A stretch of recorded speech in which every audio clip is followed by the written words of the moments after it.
No one paid attention to the woman at the back of the helicopter. She carried bandages, not extra ammo. To them, she was just the medic. When the ramp dropped and the cold rushed in, someone laughed because they thought she'd freeze. But when boots hit the ground, she moved first. Calm, precise, unshaken. In the dark canyon, she kept perfect spacing, hit the dirt before the signal finished, and saw the warning signs no one else noticed. Then the gate exploded. The plan collapsed. Gunfire came from behind. A teammate went down. The radio died, and in the smoke and chaos, a rifle slid across the floor and stopped at her knees. Picking it up meant breaking orders. Leaving it there meant everyone would die. So the medic made a choice. And that's when they realized she was never just a nurse. The helicopter came in low enough that the valley seemed to rise to meet it. Moonlight skimmed over jagged ridgelines and a ribbon of dry riverbed that cut the earth like an old scar. The air was thin, sharp, and cold. Cold in a way that didn't just bite skin, but crawled into bone and stayed there. Inside the cabin, the world was vibration and shadow. 7 men sat shoulder to shoulder in a line of muted gear and restrained aggression. Rifles cradled between knees, faces smeared in dark paint, eyes hidden behind night optics pushed up on helmets. They looked like a single organism made of muscle, discipline, and lethal patience. At the far end of the cabin sat Emma Carter. She wasn't trying to look small, but next to them, she did anyway. Her helmet was snug, her chin strap secured. A medical bag was strapped across her chest, thick with tourniquets and pressure dressings, decompression needles, IV kits, and the kind of supplies that meant you expected the world to break people apart. She kept her hands folded lightly on top of it, fingers still, posture steady. She didn't bounce with the helicopter's turbulence. She didn't fidget. She didn't talk. Major Ryan Cole sat closest to the open ramp, where the night poured in like ink. The cold wind pushed at his sleeves and tugged at the edges of the American flag patch on his shoulder. He looked out over the drop zone, head tilted slightly as he listened, not to the roar of the rotors, but to the spaces between sounds. Ryan wasn't old, but he carried the quiet weight of someone who'd been responsible for too many lives for too long. His left wristwatch face was scratched to a dull haze. His jaw worked once, like he was chewing something he couldn't swallow. He glanced down the line, doing his last check without saying a word. Logan Brooks, the senior enlisted, sat 2 seats down, broad-shouldered, calm, and watchful. Logan's hands rested on his rifle with the comfort of habit. His eyes moved constantly, not in nervous scanning, but in measured assessment. He never looked at the open ramp longer than 3 seconds. Next was Mason Rook Kendall, lean and restless, the kind of man who ran hot even in cold air. He rolled his shoulders like a boxer waiting for a bell. Beside him, Jace Moreno, quiet, sharp-faced, disciplined, the type who didn't waste words because he treated speech like ammunition. Then Theo Park, the team's comms specialist, tapping the side of his headset twice like a private ritual. And last, nearest to Emma, was Travis Taz Halverson, who wore confidence like it was part of his kit. Loose, loud, and dangerous. Taz turned his head, looking her over the way people looked at something unfamiliar in their space. His eyes moved from her medical bag to her boots, then back to her face. "You ever been this far out, Doc?" he asked, voice raised just enough to cut through the rotor noise. Emma lifted her gaze. She didn't widen her eyes, didn't smile to soften the edges. She met his stare and held it for a beat. "Far enough," she said. Taz grinned like she'd walked right into his favorite joke. "Far enough," he repeated, mocking the exact shape of her tone. That's cute. Listen, stick close. When things get loud, you hit the dirt and let the grown-ups work. A few chuckles moved through the team, the kind that didn't sound cruel on the surface but carried a sharpened edge underneath. A test, a hierarchy reminder. Emma didn't respond. She looked past him, out through the open ramp into the darkness, as if the night itself deserved more of her attention than his opinion. Major Cole didn't laugh. He didn't correct Taz either. He'd seen this before. Teams hardening around their own, measuring newcomers by how they handled the friction. He'd also seen medics freeze, panic, or become liabilities when the first bullet went by. And he couldn't afford liabilities tonight. The mission brief had been simple on paper. A local militia cell had taken an Allied intelligence asset, someone who knew names, routes, supply lines, and a timetable that mattered. The asset was being held at a compound 15 clicks inside hostile terrain. Surveillance was spotty. Signals were inconsistent. The area was controlled by men who didn't wear uniforms, didn't follow rules, and didn't care what the world thought. In and out. Fast. Clean. Minimal contact expected. Ryan Cole didn't believe minimal contact any more than he believed in luck, but he believed in preparation. And that was why Emma Carter was sitting on that bench, strapped in, silent. She wasn't just there to patch someone up. She was there because Ryan had been told she was good, very good under pressure. Still, he hadn't met her before this mission. She'd been assigned 2 days ago, dropped into their roster like a bolt of lightning with no thunder explanation. No backstory, no team integration, no time to build trust, which meant trust would have to be earned in the dark. The helicopter rocked as it banked into the valley. The crew chief stood near the ramp and raised 2 fingers. 2 minutes. The team came alive with quiet efficiency. Night vision mounts clicked down, gloves tightened.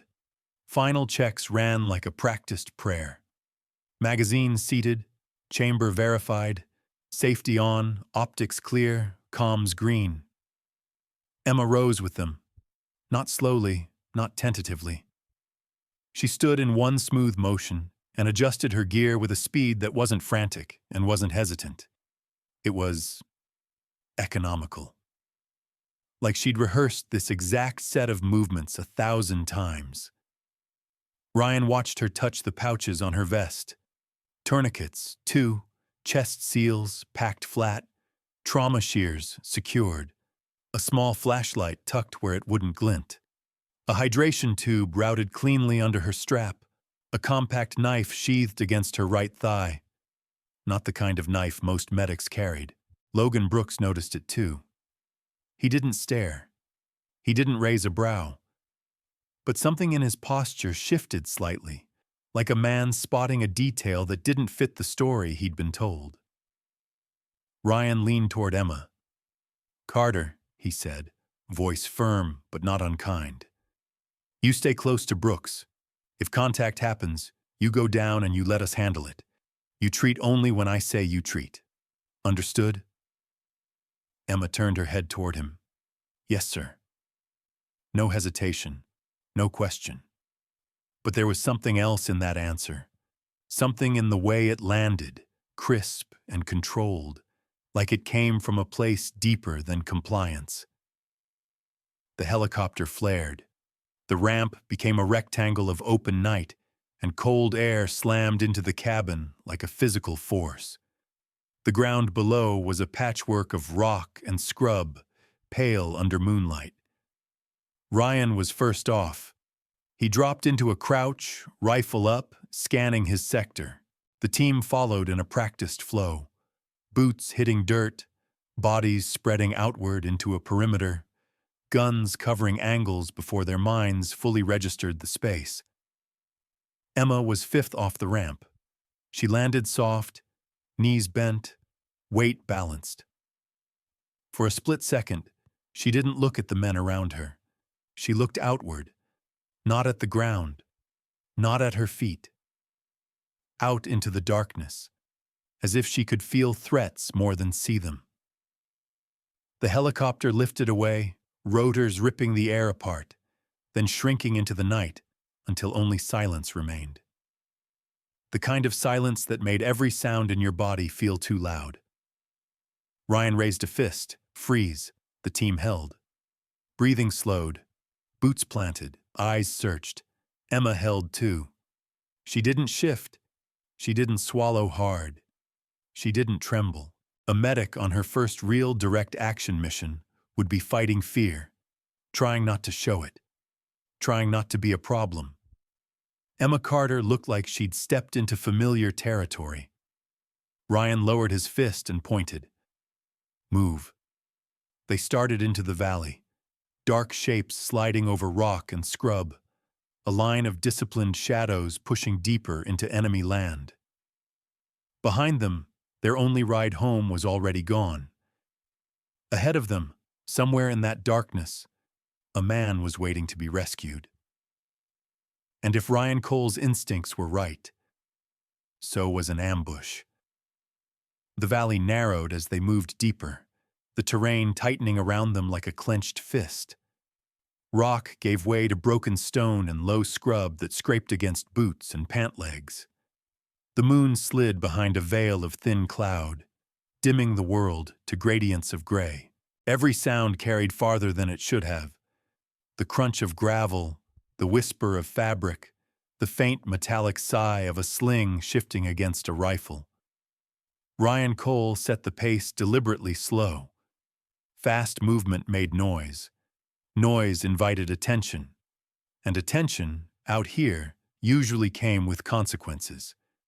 They moved in a staggered column, spacing precise, each man responsible for his slice of the world. No one spoke. Hand signals passed forward and back, sharp and economical.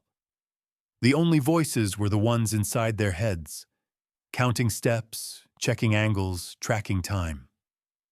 Emma stayed exactly where she'd been told, behind Logan Brooks, center of the formation. She matched his stride without effort. Logan noticed it after the first kilometer. Most medics lagged slightly, burdened by extra weight and unfamiliar with the rhythm of tactical movement. They pushed themselves to keep up, breathing harder, boots scraping louder than they meant to. Emma did neither. Her footfalls were light, deliberate. When Logan shortened his stride to clear a cluster of loose stone, she shortened with him. When he slowed to step over a shallow wash, she adjusted without breaking cadence. She wasn't reacting to him. She was moving with him. After 20 minutes, Logan lifted a closed fist. The column froze. Ryan slipped forward, crouching beside Logan. He studied the ground through his optics, then lifted them toward a distant ridgeline where a faint silhouette cut against the sky. A vehicle. Old. Civilian. Moving slow along a dirt track that wasn't marked on their map. Ryan raised 2 fingers, then pointed low. Down. The team melted into the earth. Emma dropped flat before Logan's knee hit the ground. Not a beat later, not scrambling to catch up, before. She lay prone, elbows tucked, chin just high enough to see, medical bag flattened beneath her chest so it didn't silhouette her body. Her breathing slowed, controlled, barely visible even to someone watching closely. Taz, lying 2 positions back, glanced at her and frowned. The truck rolled past in the distance, its engine a low growl that faded into the night. After a full 30 seconds of silence, Ryan raised his hand and rolled his fingers. Up! They moved again. Theo leaned toward Taz as they resumed their spacing. She's quiet, Theo murmured. Taz snorted softly. She's scared. Emma didn't hear him, or maybe she did. If she did, it didn't show. Her eyes tracked the ground ahead, not in a medic's way, looking for places people might fall or get hurt.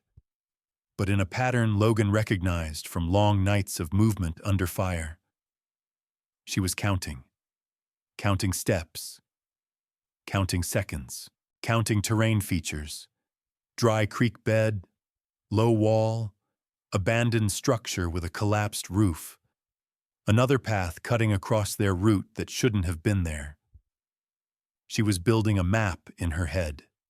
And Logan Brooks had learned, a long time ago, that people who built maps like that usually did it because they'd needed them before.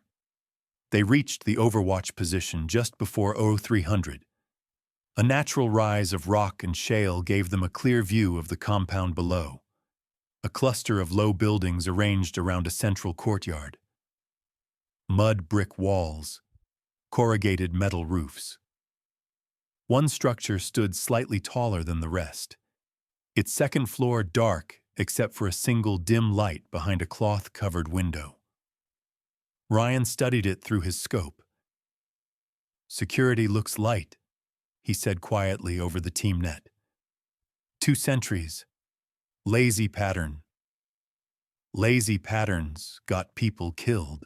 Logan shifted beside Emma as he settled into position.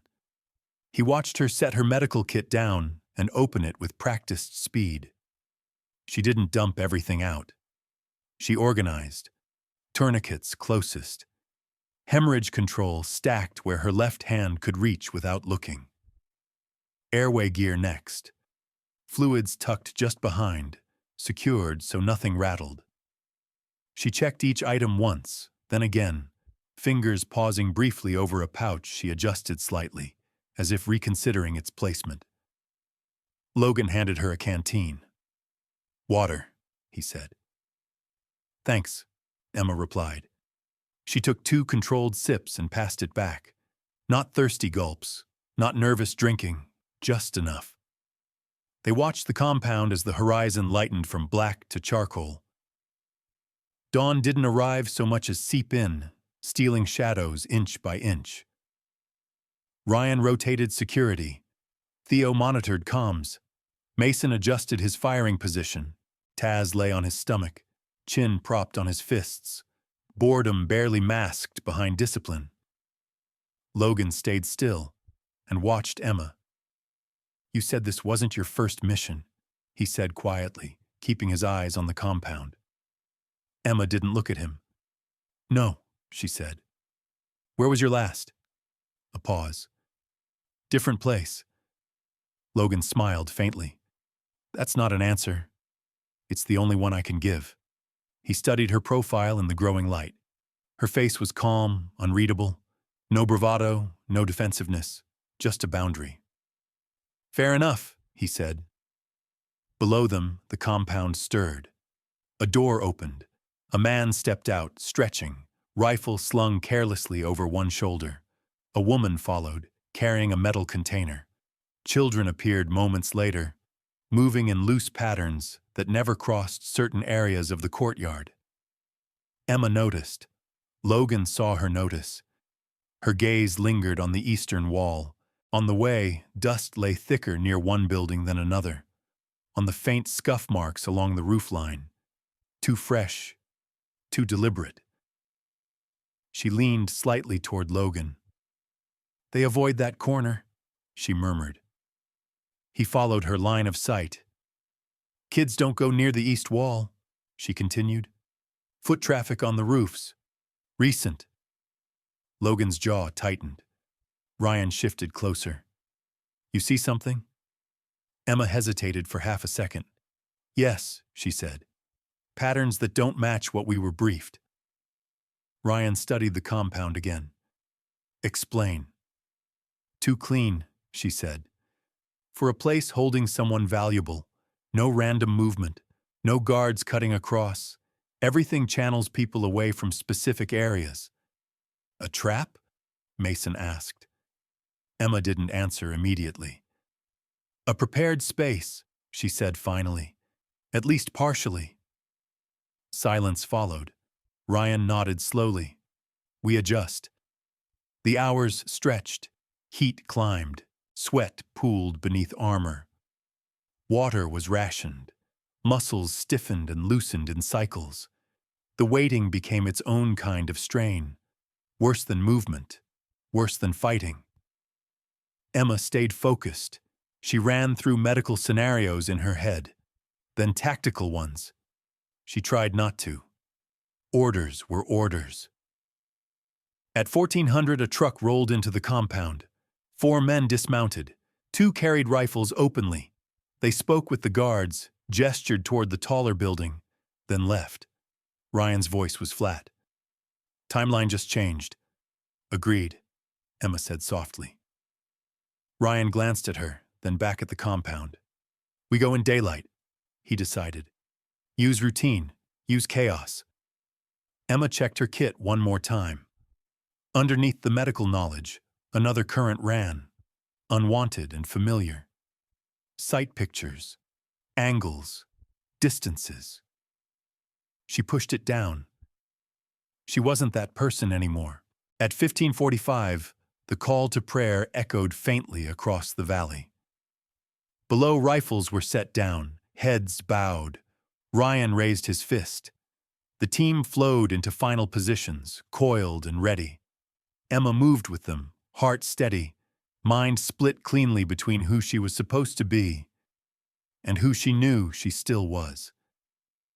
The line between the two was about to vanish. The first explosion wasn't loud. It was sharp, a concussive crack that punched the air and shoved dust out of the compound walls like a living thing. The outer gate collapsed inward, wood and metal tearing apart under shaped charge pressure. The sound echoed once, then vanished, swallowed by the valley. Ryan Cole was already moving. Go. The word barely left his mouth before the team flowed through the breach. Mason and Taz went first, rifles up, bodies tight to the wall. Logan followed, cutting left, scanning windows and rooftops. Theo slipped in behind them, eyes flicking between angles while his hand hovered near his radio. Ryan took the rear of the entry stack, watching the courtyard, watching the shadows. Emma crossed the threshold last, not hesitating, not rushing. She stepped into the compound like someone entering a room she already understood. The courtyard was smaller than it looked from above, hard-packed dirt, a shallow well near the center. Doors on 3 sides. The taller building loomed ahead, second floor dark now. The single light extinguished moments before the breach. That was the first thing that didn't belong. Ground floor, left, Mason hissed. Clear. Right, Taz called. Clear. 2 guards appeared from a side doorway, scrambling for rifles they'd set down for prayer. They never reached them. Controlled bursts dropped them where they stood, bodies folding without drama. Too easy. Emma moved to the base of the stairwell as planned, flattening herself against the wall, medical bag already in her hands. She listened, not just for gunfire, but for its absence. Absence could be worse. Ryan's voice came over the team net. Stairwell secure, moving up. Logan and Mason started up the narrow stairs, boots quiet, rifles tight to shoulders. Theo paused long enough to glance back at Emma. You good? He whispered. She nodded. Then the world fractured. Contact rear, Ryan shouted. Automatic fire ripped across the courtyard from behind them, 3 angles at once. Bullets cracked into the mud brick walls, spitting stone and dust. The air filled with noise and motion, the kind that slammed adrenaline straight into bone. Ryan was hit first, not center mass, but enough. A round punched into his shoulder, spinning him sideways. He slammed into the well, breath knocked out of him. Logan turned, firing, shouting orders that collided with the chaos. Emma didn't freeze. She moved. She sprinted to Ryan, low and fast, grabbing his vest and hauling him behind the stairwell wall as rounds stitched the ground where they'd been. Stay down, she said, voice calm, hands already working. Blood soaked through his sleeve. arterial spray, bright and fast. Emma went to work. Tourniquet out, high and tight, twist, lock. Ryan grunted, teeth clenched. "You hit bad?" she asked. "Still breathing," he snapped. "Good. That's my favorite condition." Another burst of fire slammed into the stairwell entrance. "Upstairs!" Logan yelled over the net. "Multiple hostiles, second floor. Package not here." Not here. Emma felt it like a physical blow. This wasn't a holding site. It was bait. Mason came down the stairs, half carrying Theo, whose face was a mask of blood. "Head wound," Mason shouted. Emma pulled them both behind cover, hands moving automatically, checking pupils, pressure on the scalp wound, fingers slick with blood. "Concussion," she said. "Messy, not fatal. Sit him up. Keep him awake." Theo nodded weakly. The fire intensified. Enemy fighters appeared on rooftops, silhouettes against the sky. More poured in through side alleys that hadn't existed on their map. The courtyard became a killing bowl. "Fall back," Ryan ordered. "Inside, now!" The team collapsed inward, dragging wounded, abandoning the courtyard under a storm of gunfire. Furniture was shoved against windows, doors barricaded. The ground floor turned into a desperate fortress of broken walls and improvised cover. Emma worked between bodies. Davidson lay against the far wall, pale and shaking.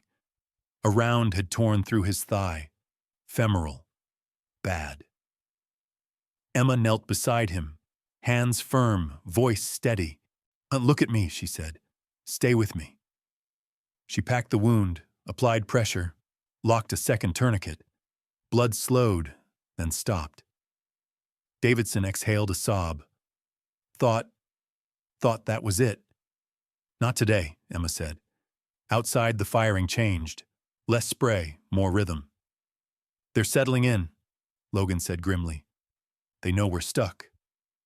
Theo's radio crackled, then died. Static. Silence. Ryan slammed his fist into the wall once. "Count ammo," he ordered. The responses came back, clipped and ugly. 3 mags. 2. 1 and loose rounds. Emma said nothing. She wasn't supposed to have a count. She checked Davidson's vitals again. Weak pulse, rapid. He needed evacuation, needed blood, needed things she couldn't give him here. A blast shook the building. The north wall buckled. "Charges!" Mason yelled. Before anyone could move, the explosion tore the wall apart. Dust and debris thundered inward. Logan was thrown sideways. Mason went down hard. And then there was an opening. Enemy fighters poured through it. Pierce caught the first rounds, armor stopping most, but the impact dropped him. Sullivan tried to drag him back and screamed as a bullet tore through his calf. His rifle skidded across the floor. It came to rest 3 feet from Emma's knee. Time stretched. Emma saw everything at once. Sullivan bleeding, reaching with a useless hand. Pierce gasping, ribs shattered. Ryan firing, then stopping, then firing again, counting shots because he had to. Logan trying to cover 2 angles with 1 rifle. And the breach. Men climbing through it, raising weapons. Emma heard the words from 2 years ago like they were spoken into her ear. "You will not engage in combat operations. Medical only." She looked at the rifle. Then she looked at Sullivan. Then at the men coming through the wall. Emma Carter picked up the weapon. It felt familiar in her hands. Too familiar. She checked the magazine without thinking. Chambered. Safety off. "Doc!" Logan shouted. "Put it down!" The first enemy fighter appeared in the opening. Emma raised the rifle. Her breathing slowed. Sight picture settled. Trigger press. Smooth. Controlled. The shot took him high in the chest. He dropped backward out of view. Silence slammed the room. For half a second, No one moved. Then another fighter climbed through. Emma fired twice. Center mass. Down. A third. Down. She moved laterally, knowing better than to stay still. Her muzzle flashed once more. 3 o'clock, she called. Logan snapped to cover the angle, reacting before his mind caught up with the fact that he'd just followed an order from his medic. The enemy surged again, and Emma met them. Not with panic, with precision. She knelt beside Sullivan, still firing. "Can you shoot?" she asked. He nodded, teeth bared in pain. She pulled him into position, bracing his rifle against debris. "Cover the breach," she said. "Slow. Make them pay." He did, because in that moment, Emma's voice carried something undeniable: authority. Outside, the attackers hesitated. Inside, the team breathed again, just barely. Emma reloaded in under 2 seconds. "Rotating," she called. The fight wasn't over, but it had changed. And so had everything else. The room smelled like dust and hot metal.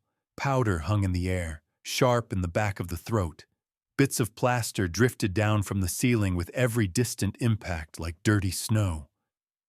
The breach in the north wall framed a jagged slice of daylight, and beyond it, movement. Shadows shifting, men shouting in a language Emma didn't speak, but understood anyway. Fear sounded the same in every tongue. Logan Brooks stared at her the way you stared at a wildfire that had just appeared inside your own house. Not because she had fired, because of how she had fired. There were ways untrained people held a rifle. Stiff, awkward, desperate. There were ways trained people did it. Quiet, balanced, economical. Emma had moved like someone who'd lived with the weapon long enough that it was a second skeleton. Ryan Cole pushed himself up with one arm, his shoulder wrapped tight in a field dressing that was already pinking through. His eyes flicked from the breach to the wounded, to Emma's hands. He didn't ask a question yet. He was still calculating.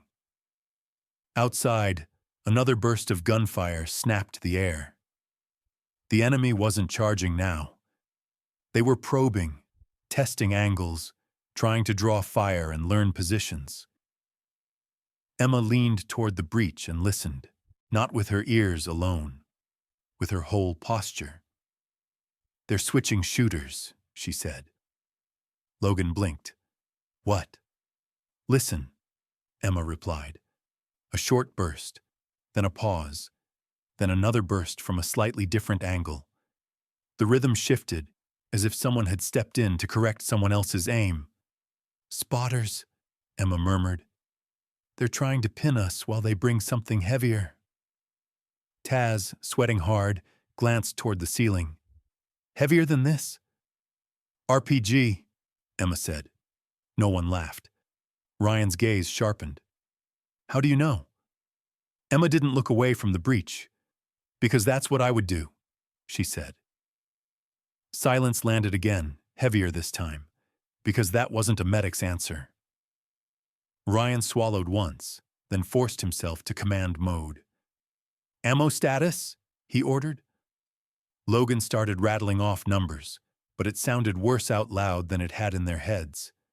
2 mags, 3 mags, 1 mag and loose rounds.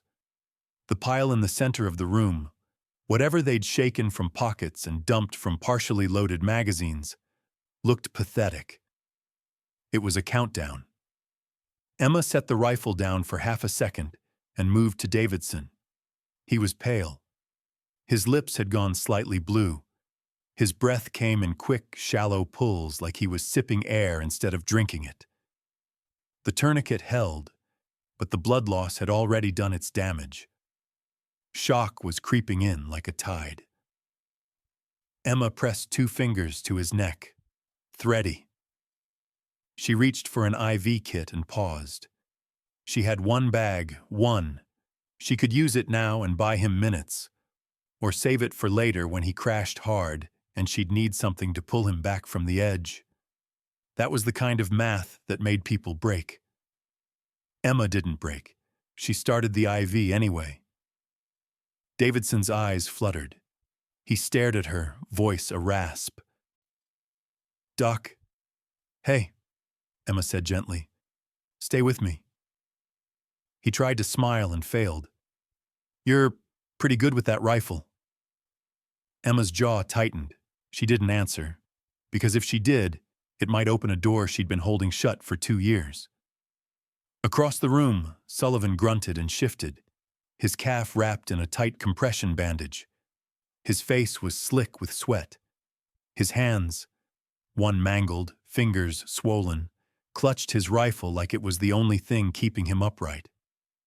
He looked at Emma with something like awe and something like anger. "You've been holding out on us," he muttered. "I was following orders," Emma said. "Orders don't mean a damn thing when we're about to die." "That's usually when they mean the most," Emma replied, and the edge in her tone surprised even her. Logan leaned toward Ryan, voice low. "Sir, we need to talk about this." Ryan didn't take his eyes off the breach. "Not now." "Sir!" A sharp whoomp. Emma's head snapped up. "Down!" she barked. Everyone dropped before they understood why. The RPG hit the outside wall, not the breach. The building shook. Dust exploded inward through cracks. Debris rained down. If they'd been standing, shrapnel would have carved them open like meat. Taz stared at Emma after the blast, breathing hard. "How?" "Because you don't wait for the sound," Emma said. "You watch for the pause. They stop firing right before they launch." Logan's mouth opened and closed. Ryan's eyes stayed on Emma now, not the breach. "Who are you?" he asked quietly. Emma didn't answer. Outside, the enemy shouted again. Another probe, another burst, then silence. A different kind of silence, the kind before a rush. Emma crawled to a corner where broken masonry gave her a sliver of sightline. She peeked once, then pulled back. "They're stacking," she said. 7 or 8 at least. They think we're hurt bad. They're going to try to flood the room." Ryan clenched his jaw, pain flickering across his face.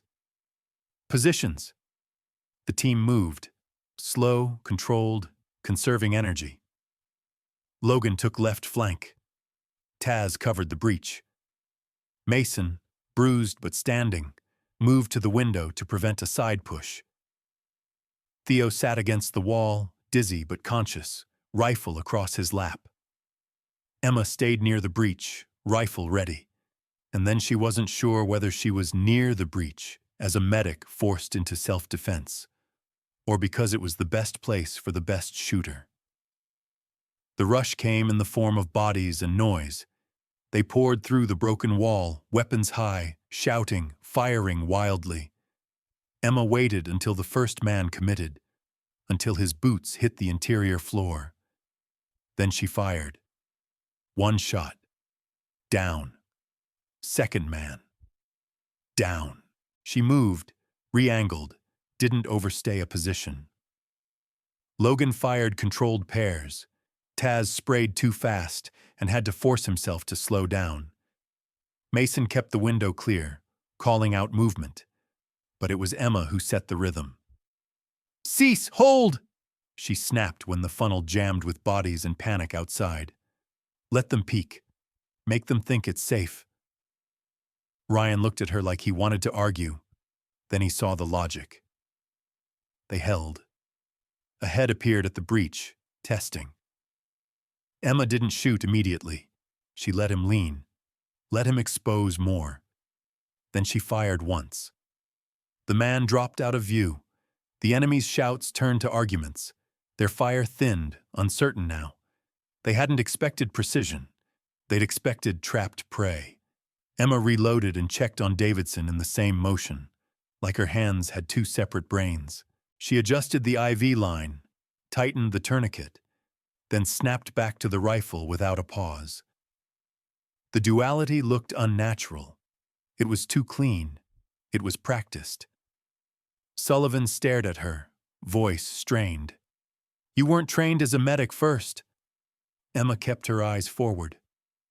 "No," she admitted. Logan's voice was soft, almost careful. "What were you?" Emma's finger rested along the rifle's frame, not on the trigger. She breathed once, measured. She could keep lying. She could keep it sealed. But sealed truths had a way of exploding under pressure, just like walls. "I was operational," she said. Ryan's eyes narrowed.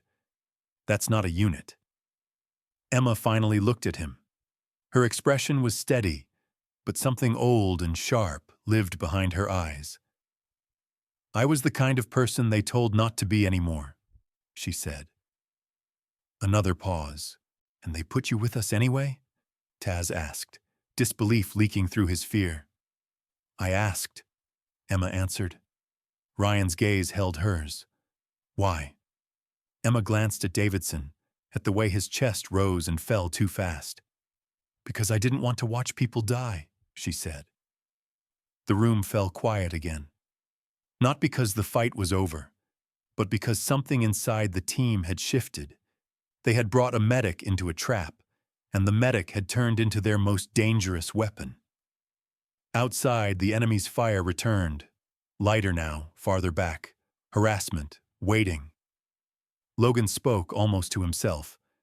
"They're buying time," Emma nodded once, "for reinforcements." Ryan looked at the ruined wall, then at his men, then at Emma. "Okay," he said, voice hardening with resolve. "We survive the next hour. Then we figure out what you're not telling me." Emma didn't argue, because she already knew the truth was coming, whether she wanted it to or not. And when it did, it would cost her. Maybe everything. But if it kept them alive, she would pay it. By late afternoon, the building stopped feeling like shelter.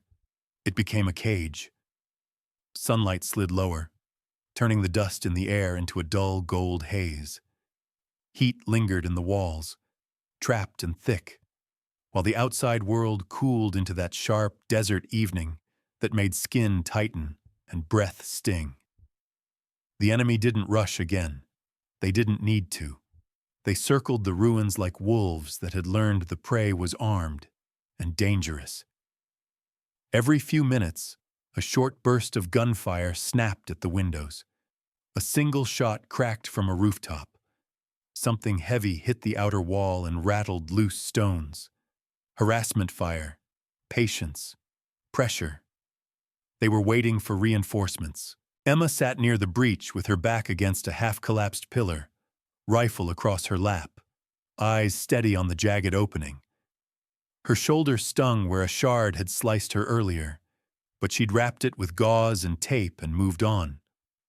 The wound wasn't the problem. What she'd done was. Ryan Cole watched her from the makeshift command corner they'd carved out behind a pile of broken furniture. His injured shoulder was bound tight, arm pinned to his chest. The pain etched lines into his face, but his voice stayed level. "Rotate security," he said. 10-minute shifts. No one falls asleep. Logan nodded and started assigning positions with hand gestures to conserve breath and voice. Mason took the window for his shift, eyes narrowed, rifle resting on a block of stone. Theo sat close by, head still pounding, but functional.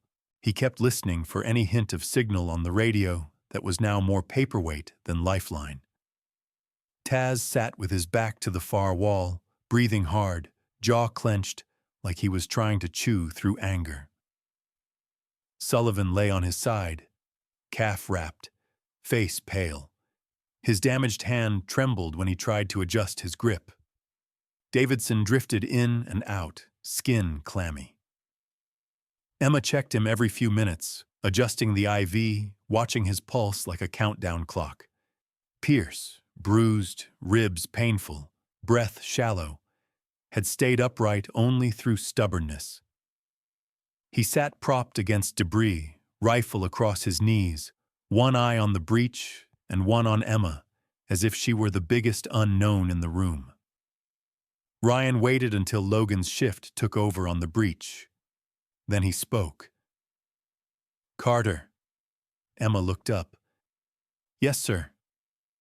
"You're going to tell me who you are," Ryan said. "And you're going to tell me now." The room quieted. Even the enemy outside seemed to pause, as if the world itself leaned in to listen. Emma held Ryan's gaze. Her face didn't change, but something tight in her eyes softened, like a lock giving way. Logan stepped closer, not threatening, just present.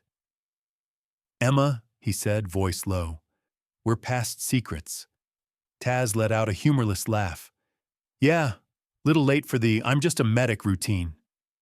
Emma exhaled slowly. Her fingers tapped once against the rifle's handguard, an old habit she didn't remember learning.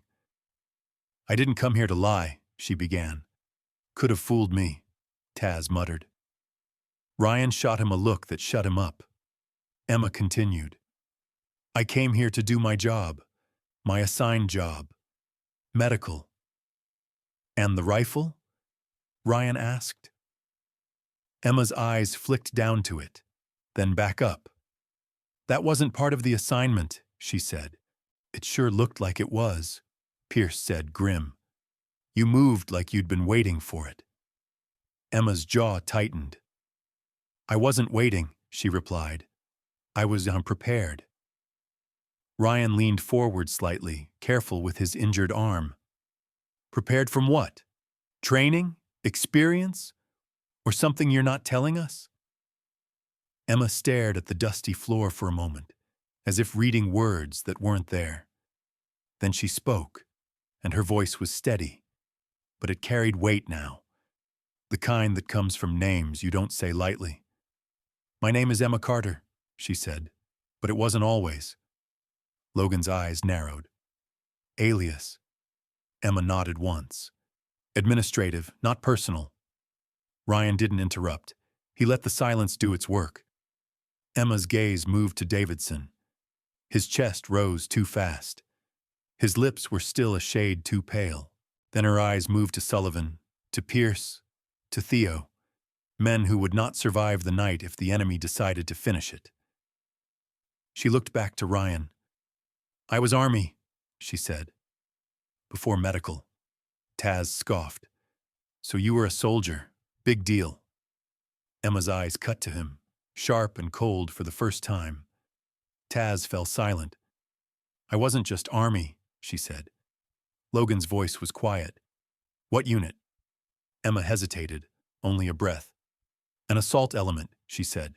"Direct action, close quarters, recce."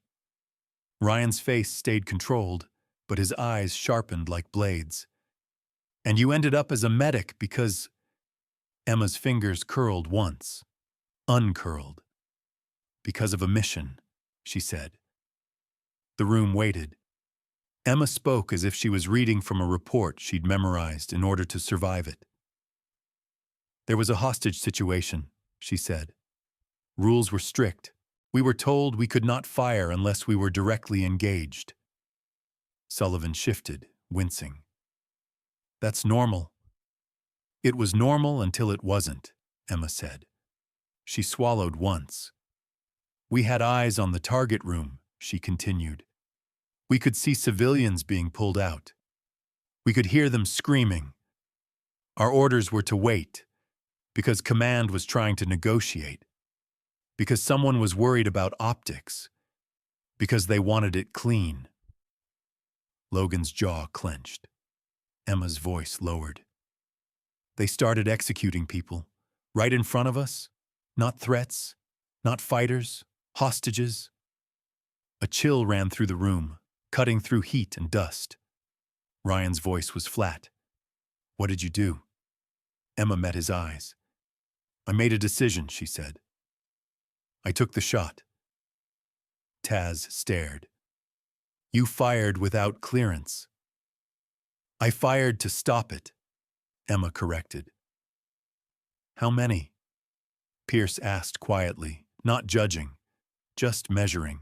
Emma's gaze didn't flinch. 3, she said. Silence. Theo breathed out slowly, like he'd been holding it. Ryan didn't ask whether those 3 were armed. He already knew the answer didn't matter to her. And you saved them? Logan asked. 7, Emma said. 7 lives that would have ended in the next minute. And you got punished, Sullivan murmured, bitter. For saving people. Emma nodded once. A review board decided I was too aggressive, she said. Too willing to interpret orders. They said I lacked the judgment for operational roles. Taz's face twisted. That's politics, Logan finished softly. Emma's eyes didn't soften. It's the system, she said. Sometimes it's the same thing. Ryan leaned back, pain flickering over his expression. So they pulled you.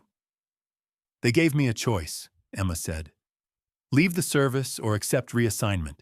Medical track, no combat operations, no carrying a weapon except immediate self-defense. Sullivan barked a laugh that turned into a grimace. And today doesn't count as immediate self-defense? Emma looked at the breach, where the last light of day was turning orange. It counts, she said. But it also violates the spirit of it, and I know that. Ryan studied her for a long moment. Then he nodded once, like he'd reached a conclusion he didn't enjoy. Okay, he said. Now we know why you didn't tell us. Emma looked back at him. Would it have changed anything? Ryan didn't answer right away, because the truth was uncomfortable. If he'd known she was operational, he might have treated her differently, might have given her a rifle from the start, might have leaned on her skills. And if he'd done that, he would have made her violate her own orders before the moment demanded it. You saved our lives, Ryan said finally. But we're not done. No, they weren't. A burst of gunfire rattled the breach again, closer this time. Logan moved to the opening, peering out with cautious restraint. They're shifting, he said, pulling back to longer angles. Emma's eyes narrowed. She listened. No, she said. They're repositioning. Ryan's posture tightened. For what? Emma took a slow breath. Night, she said, and numbers. She looked around the room at the wounded, the exhausted, the dwindling ammo. Then she said the thing no one wanted to hear. We can't hold this building until morning, Emma said. Not with Davidson like that. Davidson's eyes fluttered open at the sound of his name. Ryan's jaw worked. Then what? He asked. Emma stared into the breach, where darkness was beginning to swallow the compound. Then we stop waiting, she said, and we move. Night settled fully around the compound like a lid.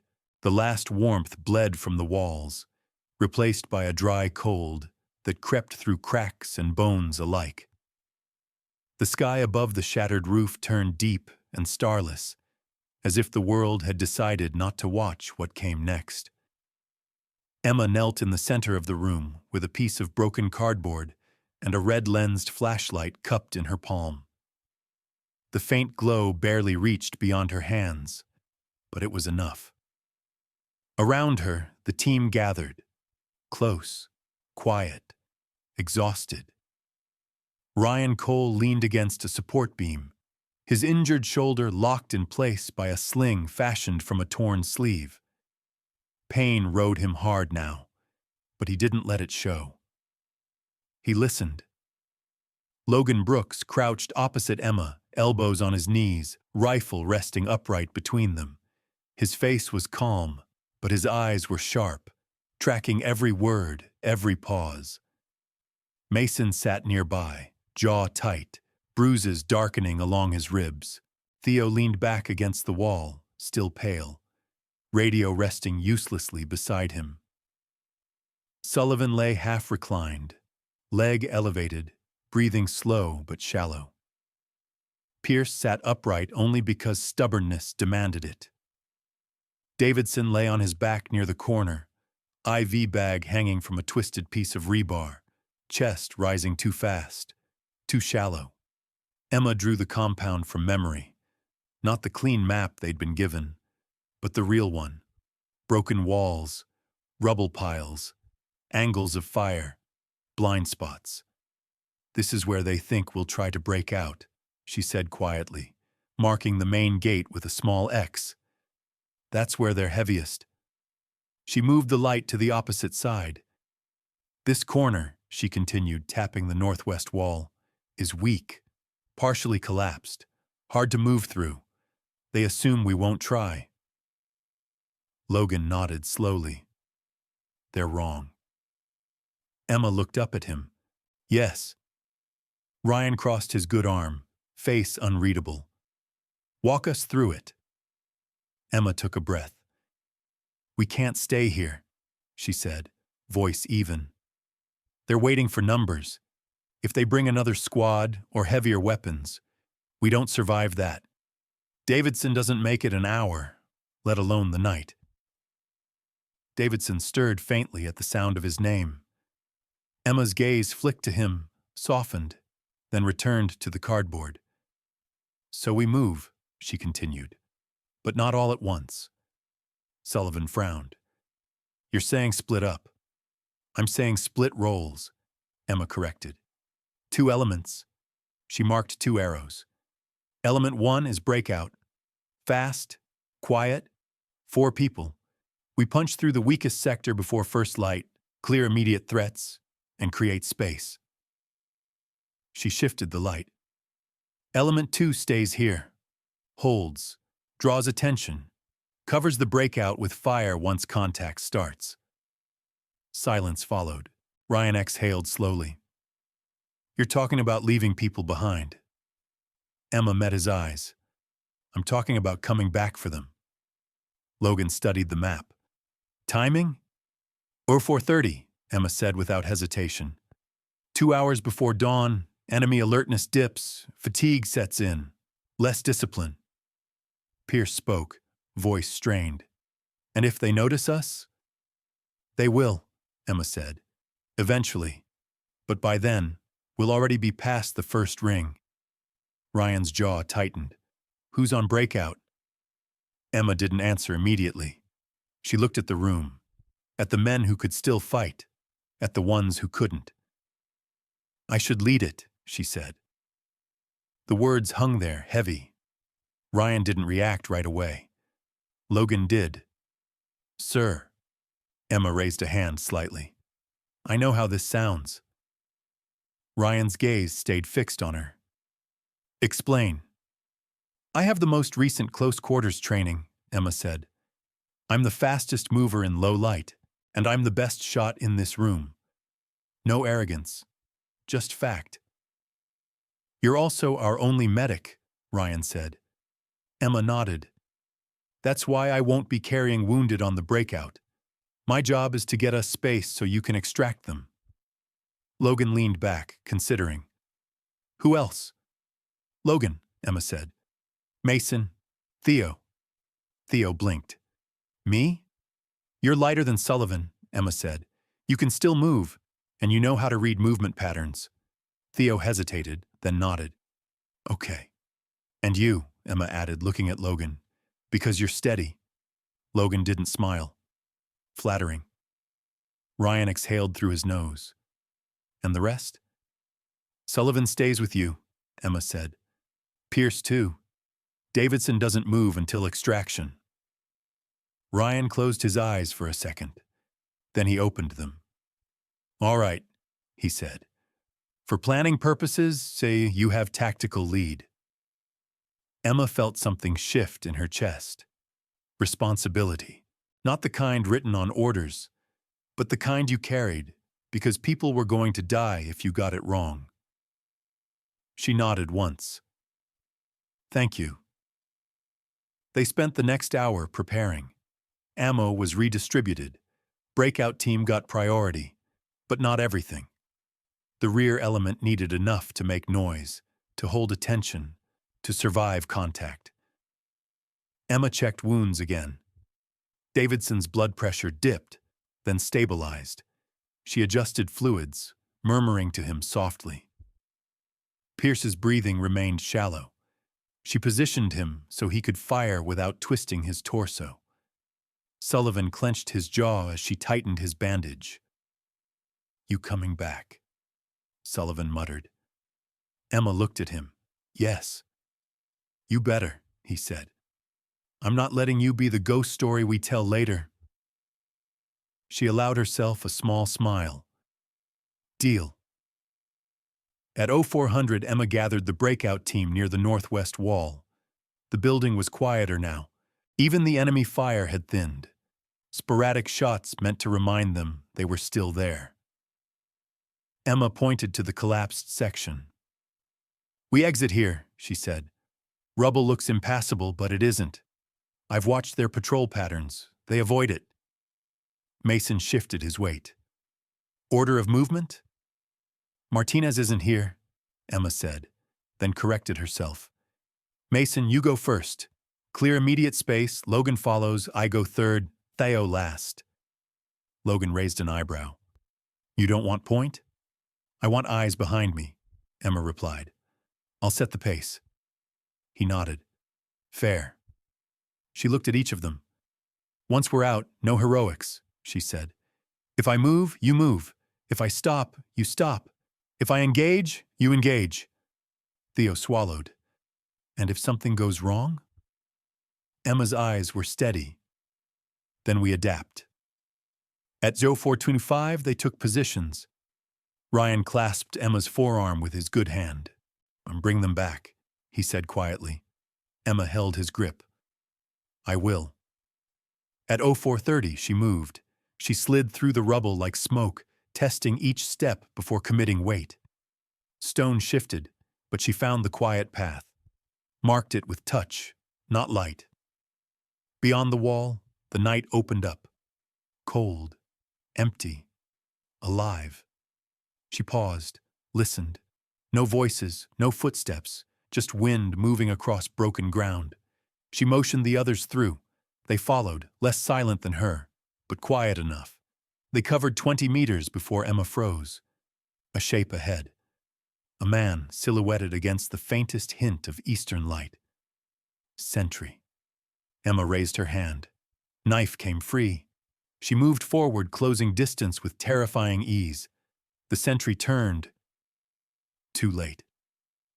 Emma caught him, blade flashing once. Hand clamped over his mouth. She eased him down, let him fade into shadow. No sound. Logan watched, breath held. They moved again. Faster now, confident. The trees were just ahead.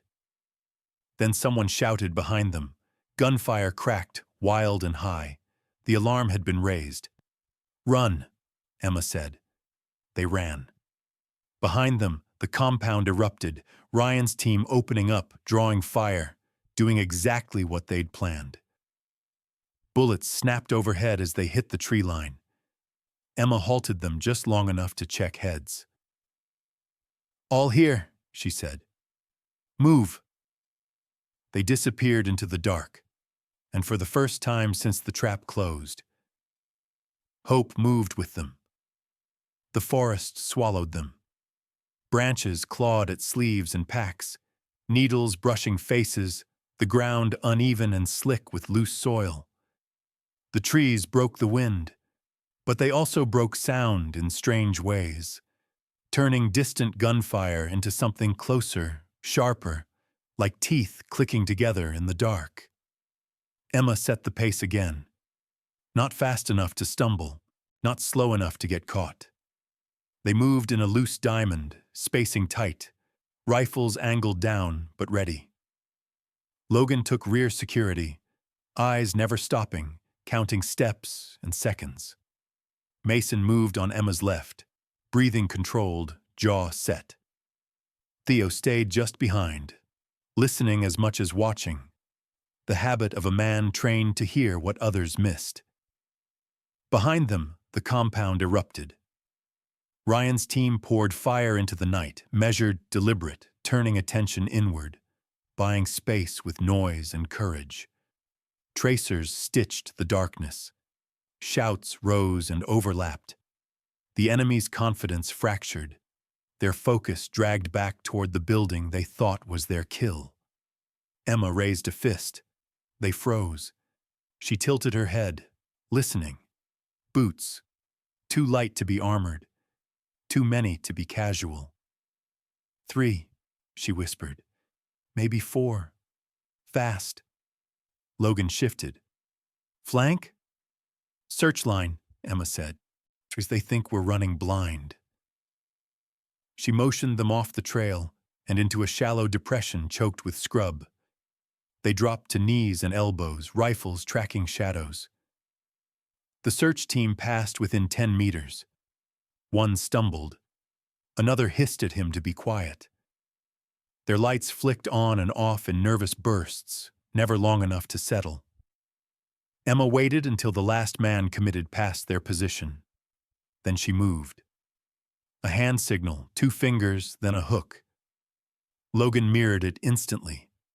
They rose and flowed, not chasing, intercepting. Mason took the leftmost fighter with a short, controlled burst that snapped the night. Theo covered the far edge, firing once, twice, enough to stop, not enough to announce. Emma closed with the third man, rifle up, sight picture steady. 1 shot. Down. The fourth turned and ran. Emma didn't chase. Let him go, she said. He'll spread the wrong story. They moved again, deeper now, angling north and west, using folds in the ground Emma had memorized from above and remapped from the inside out. Minutes passed, then more. The forest thinned, opening onto a shallow ravine that cut across their route. Emma halted them at the edge. Cross single file, she said. No silhouettes. Logan nodded. Mason went first, sliding down and up without sound. Theo followed, breath hitching once, then steadying. Emma crossed last, turning at the far lip to scan. That's when the gunfire behind them changed. Not frantic anymore. Focused. The enemy had realized what happened. They're shifting, Logan said quietly as he joined her. Pulling away from the building. Emma nodded. They'll try to cut us off. Theo checked his watch. How long before they figure the direction? Too soon, Emma said, which is why we don't give them a straight line. She veered them again, skirting a line of rocks, then doubling back along a dry creek bed to erase footprints. They moved through water for 50 meters, boots sinking, then climbed out and broke into the trees again. Finally, Emma raised a flat palm. Hold, she whispered. They crouched. Far ahead, a faint thump-thump cut the air. Logan's eyes widened. Rotors? Emma smiled grimly. Low and fast. That's ours. She keyed the small backup radio clipped inside her vest, the one she'd kept charged out of habit, out of stubborn hope. This is breakout element, she whispered into it. 4 personnel, combat effective. Tree line northwest of original compound. Request instructions. Static. Then, voice. Breakout element, copy, came the reply, crisp and calm. Mark your position. We're suppressing the compound now. Emma exhaled. Alternate LZ, she said. Grid Delta 27. 15 minutes, tactical pace. Roger, the voice said. Extracting building element first. Stay low, stay quiet. The helicopter roared closer, guns hammering. The night lit up in violent flashes as the compound below took the brunt of it. Enemy fire answered, wild and furious, then began to thin under disciplined suppression. Emma looked back toward the distant glow. Now, she said, we move. They ran. Not reckless, urgent. Branches whipped past, lungs burned. The forest opened into a clearing just large enough to be dangerous. Emma slowed them at the edge, scanning. "Clear," Logan said. They crossed in a rush and plunged back into cover. Behind them, the helicopter lifted, engines climbing, then banked hard, taking the building team with it. Ryan, Davidson, Pierce, alive. Emma allowed herself one breath of relief, then she shut it down. The alternate LZ came into view as a pale patch amid darker brush. Emma slowed them, spreading them out, weapons up.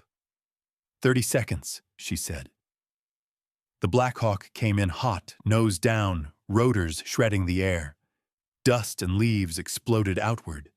The door gunner swept the perimeter, disciplined arcs that kept anything with bad intentions at bay.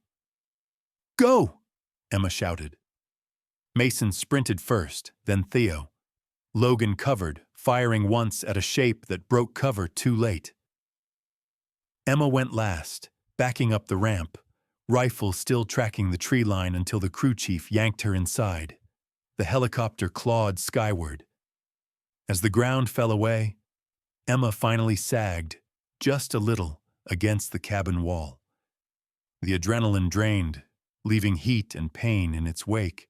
She checked her shoulder, tightened the dressing, then moved to help the crew chief with the wounded brought aboard from the first lift. Ryan lay strapped to a litter, eyes open. He met her gaze. "You did it," he said. "We did," Emma replied. He smiled, then winced. "We're going to have a hell of a conversation." She nodded. "I know." The flight back was short and long all at once. The valley slid away beneath them, dark and indifferent. Emma worked without stopping, checking pulses, adjusting lines, steadying hands that shook now that the shooting had ended. When the skids finally touched down, floodlights washed the world white. Medics swarmed, voices overlapping, stretchers moving. Davidson was rushed away first. Pierce followed, breathing better than he had any right to. Then the quiet. Ryan was taken to debrief. Logan clapped Emma once on the shoulder, gentle, careful. "A hell of a night," he said. "Not my first," Emma replied. He looked at her, really looked. "Won't be your last." Hours later, with the sun climbing pale over the horizon, Emma stood outside a small operations office. Dust still clung to her boots. Her uniform smelled like smoke and blood. Inside waited consequences. But as she watched her team, tired, bruised, alive, she knew one thing with absolute clarity. If the night offered her the same choice again, she would make it the same way. Morning arrived quietly, not with celebration, not with relief, just light, thin and pale, spilling across the concrete and canvas of the forward operating base, revealing what the night had taken and what it had left behind. Emma Carter sat on a metal bench outside the medical bay, sleeves rolled to her elbows, hands resting loosely on her knees. Someone had stitched her shoulder and told her to sit still. She had nodded and ignored the second part. Inside, machines beeped and voices murmured. Davidson was alive. For now. Pierce had color back in his face. Sullivan was already arguing with a corpsman about getting up too soon. Alive. That word mattered. Logan Brooks emerged from the bay, helmet under one arm, eyes tired but clear. He stopped when he saw her. "You're going to be busy today," he said. Emma didn't look up. "I was busy last night." Logan allowed himself a small smile. Then it faded. "They're pulling reports," he continued. "Full reconstruction. Every shot. Every decision." Emma nodded. "They should." He studied her. "You realize you broke half a dozen rules." "More than that," she said calmly. "And you're okay with that?" Emma lifted her gaze to meet his. "I didn't come here to be okay. I came here to keep people alive." Logan held her look for a moment, then extended his hand. Staff Sergeant, he said. She stood and took it. It's just Emma. Not anymore, Logan replied quietly. The door to operations opened behind them. Major Ryan Cole stepped out.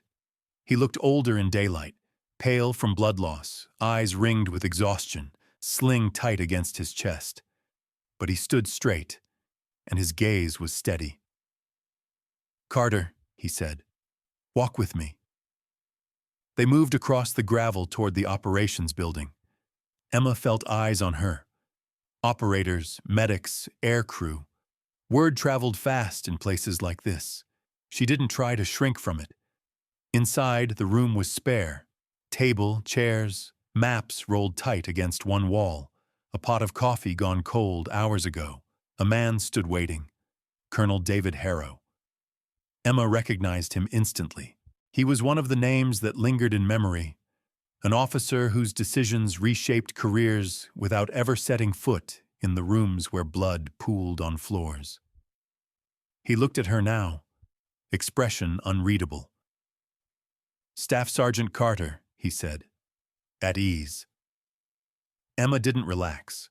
She stood at attention because discipline was a language she still spoke fluently. Harrow gestured for them to sit.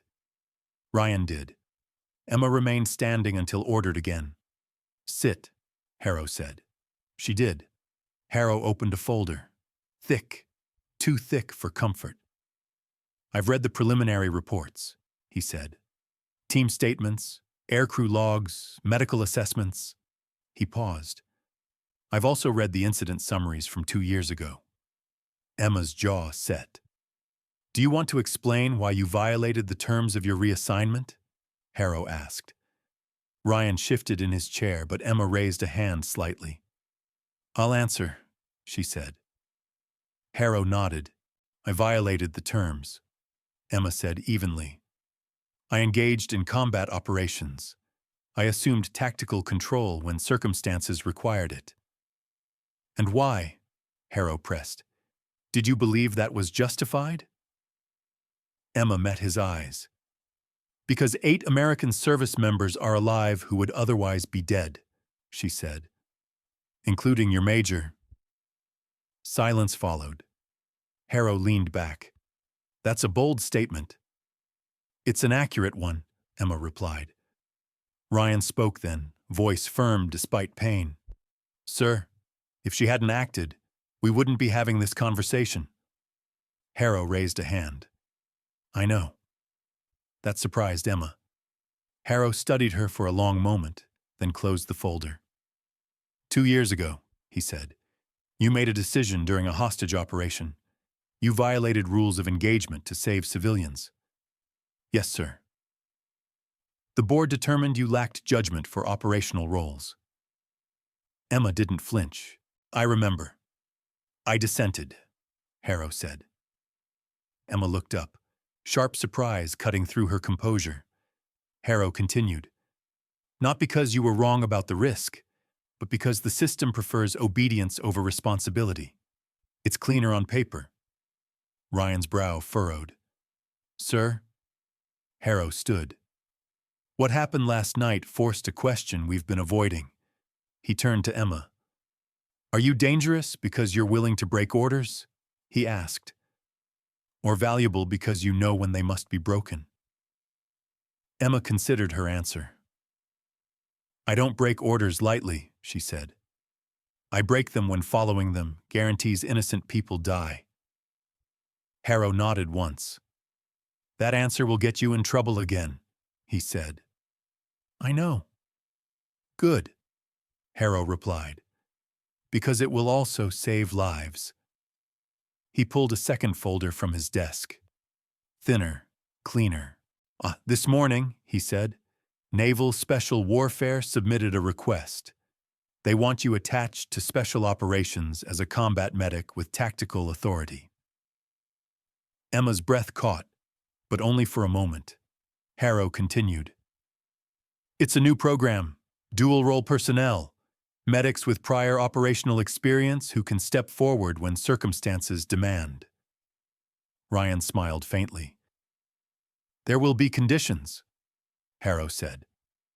Additional training, counseling, oversight, clear lines on when initiative is required and when it's not? Emma nodded. Understood. Harrow extended his hand. Do you accept? Emma stood and shook it. Yes, sir. When she left the room, the base looked different, not safer, not kinder, but honest. Logan was waiting outside with the others. Sullivan leaned on crutches, grinning like it hurt.